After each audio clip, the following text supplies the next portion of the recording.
All right, today we are pulling back the curtain on a really powerful literary trick. It's something writers use all the time for humor, for surprise, and yeah, for a little bit of chaos. The best part?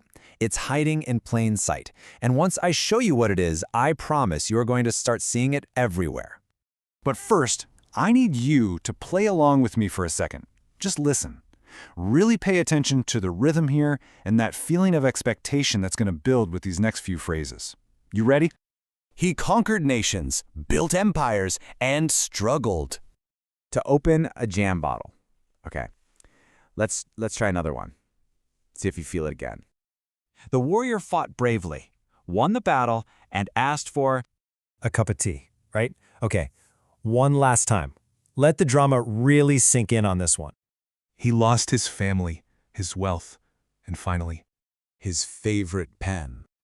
Did you feel that? That sudden drop? It's like you're building up to something huge, something epic, and then, bam, the rug is just pulled right out from under you with something so normal, so silly even.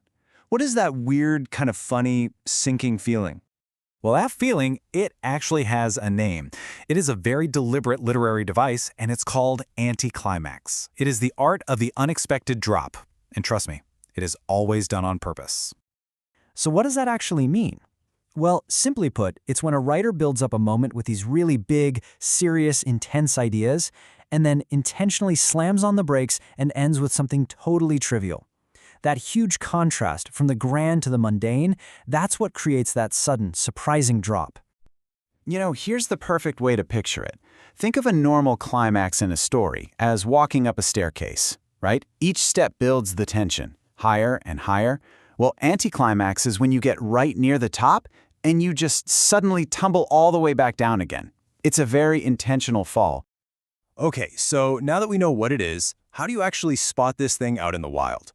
Let's get you set up with a simple toolkit so you can start detecting it yourself. Let's call it the 4-point drop test. It's super easy. First, just check for that drop. Does the intensity just fall off a cliff from important to totally unimportant? Second, think about expectation versus reality. Were you geared up for some dramatic, world-changing reveal, but what you got was a cup of tea? Third, look for what I call the noble to foolish pattern. A hero conquering empires but then struggling with a jam jar. And finally, check for anti-drama. If a moment feels like it should be powerful, but it just kind of fizzles out on purpose, you have almost certainly found an anti-climax. But this brings up a good question. Why would any writer do this? I mean, why build up all that amazing tension just to throw it all away? Well, because anti-climax isn't a mistake. It's actually a secret weapon. That drop, that's precisely where all its power is hiding. So what's it used for? Well, all sorts of things. Writers use it to create this really sharp, unexpected humor. They use it for irony, to gently, or not so gently, poke fun at situations that are maybe a little too self-important. It's an amazing tool for satire, for deflating some big puffed-up ego with something totally ordinary.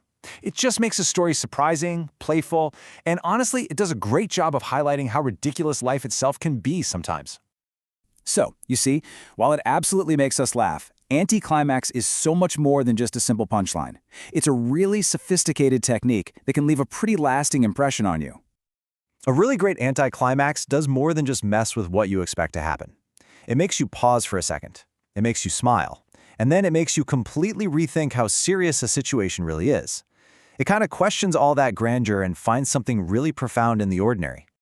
So the next time you're reading a book or watching a movie or even just listening to a friend tell a story that's getting really dramatic, keep your senses sharp because now you're in on the secret of the unexpected drop. The only question left is, where are you going to see it next?